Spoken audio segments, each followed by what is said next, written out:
Ouais. Ah, je suis déprimé. Dimanche 16 octobre, il y a la manif pour tous qui retourne dans la rue. Pourquoi? Ah, mais j'en sais rien. C'est sûrement politique, il y a les présidentielles qui arrivent dans 8 mois. Et vu que tout le monde tire à droite, ils essaient de se placer. Non, et puis je vais te dire, je crois qu'ils s'ennuient en fait. On leur avait tellement dit que ce serait l'apocalypse avec le mariage pour tous. Je crois qu'en fait, ils sont déçus. Bah oui, je suis désolé mes petits chats. Mais tout ce que vous aviez prévu... La colère de Dieu va s'abattre sur la France. Bah en fait, il s'est rien passé. Bah non, je suis désolé. Enfin si, Matt Pokora a quand même sorti une reprise de Claude François. C'est terrible, c'est vrai, mais je crois que ça n'a rien à voir. Les gens de la manif pour tous, leur vie c'est un peu Inception en fait. Ils vivent dans un monde parallèle, sauf que dans leur univers à eux, Jeanne d'Arc elle est morte il y a 2 semaines. Donc les mecs ils sont un peu sur les dents, tu vois. Non mais faut pas leur en vouloir, hein. Tu sais la nana qui les guide là, merde. Ludovine de la Rochère. Oui. Bon bah la nana elle a fait un DEA d'histoire médiévale. Donc a priori c'est pas une meuf qui s'intéresse vachement au moment présent, tu vois. Elle me fait un peu penser à ma prof de latin au collège. Le genre de prof aigri qui passe son temps à te rappeler que ah, avant on avait des valeurs. C'est loin tout ça, hein. Maintenant les gens vivent dans le péché, Satanas. Et il y a 80 ans, t'avais pas le droit de vote non plus, cocotte, hein. Donc crache pas trop dans la soupe non plus, hein. Mollo, comment elle est relou, elle. Ceci dit, j'y suis allé sur leur site pour me renseigner, hein. Si, j'y suis allé. Déjà, ils ont une toute nouvelle lubie, une nouvelle mode qu'ils veulent lancer, un truc super sympa. Maintenant, ils veulent que dès qu'un couple non marié déclare la naissance de leur enfant, on leur propose automatiquement le mariage. Vous voulez pas laisser les gens tranquilles? C'est marrant de toujours vouloir imposer son mode de pensée comme ça tout le temps. Il s'est passé un truc dans ton enfance? Non, parce que ça sera peut-être plus simple d'en parler comme ça, je veux dire, plutôt que de faire chier tout le monde. C'est une forme de frustration. On dirait un peu des enfants capricieux. Non, j'ai dit je veux pas comme ça. J'aime pas comme ça. Moi, par exemple, j'adore tremper les sablés bretons dans mon chocolat chaud. C'est juste trop bon. Bon, bah, je descends pas dans la rue pour que tous les commerces de France et de Navarre proposent un paquet de roux d'or dès que quelqu'un vient acheter une brique de lait. Moi, je trouve que c'est une bonne idée, hein. Mais en fait, c'est pas possible. Parce qu'en fait, c'est tout con. Je sais pas si vous êtes au courant, mais du coup, je vous l'explique. C'est un petit peu un tuto entre nous. Y a pas de mal, ça me fait plaisir. Bah, en fait, chacun fait ce qu'il veut. C'est dingue. Tu manges des roux d'or, t'aimes pas les roux d'or, j'aime les roux d'or. Mais en fait, c'est pas grave, tu fais ce que tu veux. Voilà. Incroyable. Hein. Non, mais ils avancent aussi plein d'arguments hyper intéressants. Bah si, comme... Ah, merde. Attends, j'y retourne. Ah, voilà. Bah, par exemple, ils sont pas contents parce que dans le code civil, ils ont retiré les mots mari et femme. À la place, ils ont mis parents.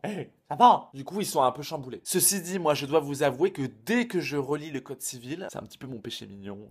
J'aime bien. Avant d'aller me coucher, ça me détend. Bah ça me fout les boules. Hein. À chaque fois, ça me fait un peu l'effet de l'épisode du Red Wedding dans Game of Thrones. Mais non, mais ils ont pas fait ça. Non! Pourquoi? Du coup, forcément, comme il y a plus de mariés et de femmes, bah du coup, ils disent que le projet supprime légalement l'altérité sexuelle. Et c'est vrai. Je sais pas si vous avez remarqué, mais moi, depuis le 17 mai 2013, bah j'ai vachement de mal à faire la différence entre un homme et une femme dans la rue. Hashtag argument de merde. Bon, il y a des endroits où ils nous prennent un peu pour des demeurés aussi. Avec l'adoption plénière par 2 hommes ou par 2 femmes, des enfants seront considérés par la loi comme nés de 2 parents de même sexe. C'est complètement zinzin cette histoire. Alors j'ai conscience de ne pas avoir forcément inventé le fil à couper le beurre. De ne jamais avoir été hyper intéressé par les cours d'SVT au collège. Mais quand même, je suis pas complètement teubé. Je sais très bien que les garçons naissent dans les choux et les filles dans les roses. Je veux dire, tout le monde sait ça, quoi. Évidemment, il y a plein d'autres arguments hyper chouettes, comme le fait que selon une étude, c'est pas la même chose pour un enfant d'être élevé par des parents de même sexe que par des parents de sexe différent. Jusque-là, rien de très surprenant, hein. Rares sont les choses qui sont parfaitement identiques. Je crois même que les frères Bogdanov sont pas complètement pareils. Et pourtant, y en a-t-il un plus heureux que l'autre? Ah, ça... Grosse question. Finalement, je tombe quand même sur l'argument le plus drôle du site internet. Ceci n'étant qu'une petite sélection, évidemment. Hein. N'hésitez pas à y jeter un œil, c'est une petite pépite. Celui selon lequel, en adoptant le projet d'adoption pour tous, on se place du côté des désirs individuels et du projet des adultes et non de celui des enfants. Des désirs individuels, égoïstes donc, dénoncés par des gens dont la plupart débarquent à leur manif avec leurs 6 moutards, alors que ça fait des années qu'on nous parle des problèmes de surpopulation de la planète. Hashtag débarre de rire. Oui, mais adopter des enfants dans ces conditions, c'est les priver volontairement de père et de mère. Un papa, une maman, on ne ment pas aux enfants. Oh, zut alors. Mais ils ont été abandonnés. Ils sont déjà privés de père ou de mère. On veut juste pouvoir s'en occuper. Leur donner un peu d'amour, leur faire des petits bisous, leur inculquer des valeurs, comme la tolérance, l'ouverture d'esprit. Vous connaissez ça? On va pas créer des clones de nous-mêmes programmés pour s'enculer jusqu'à la fin des temps, hein. C'est infernal, les mecs nous font des leçons de morale alors qu'ils utilisent leurs propres enfants pour faire leur promo. Encore cet été, je suis tombé sur une gamine de 7 ans qui portait un sweat de la manif pour tous. Tu veux pas lui acheter un truc de la Reine des Neiges à ta gamine comme tout le monde? Oh là là. Bah quoi? On n'a plus le droit droit de se balader avec un sweat sur le dos représentant une famille? C'est ça la France? Je ne crois pas, non. Non mais vous nous prenez pour des cons en fait. T'imagines le gamin qui est homosexuel et qui est obligé d'accompagner ses parents à leur manif? Ah bah là je pense qu'au niveau intimité, dialogue avec les parents, on est sur une échelle proche de celle du conflit israélo-palestinien. Ah non mais tu sais que sur leur site tu peux aussi acheter plein de produits dérivés. Des sweats, des porte-clés, des mugs, pour prendre ton petit déjeuner aux couleurs de la tolérance.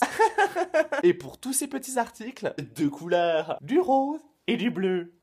C'est tellement moderne. Et en plus, les frais de port sont offerts. Petit chanceux. J'adore. J'ai toujours trouvé ça hyper amusant. Cette capacité à aller manifester un dimanche pour empêcher une certaine partie de la population d'obtenir des droits, tout en sachant qu'à toi, ça ne t'enlève rien. En fait, la manif pour tous, c'est un petit peu comme la parade de Disney, mais celle d'Halloween. Celle avec tous les personnages qui sont trop vénères et qui n'ont qu'un seul but dans la vie, faire en sorte que tu n'obtiennes jamais ce que tu veux. C'est un petit peu leur petit plaisir à eux.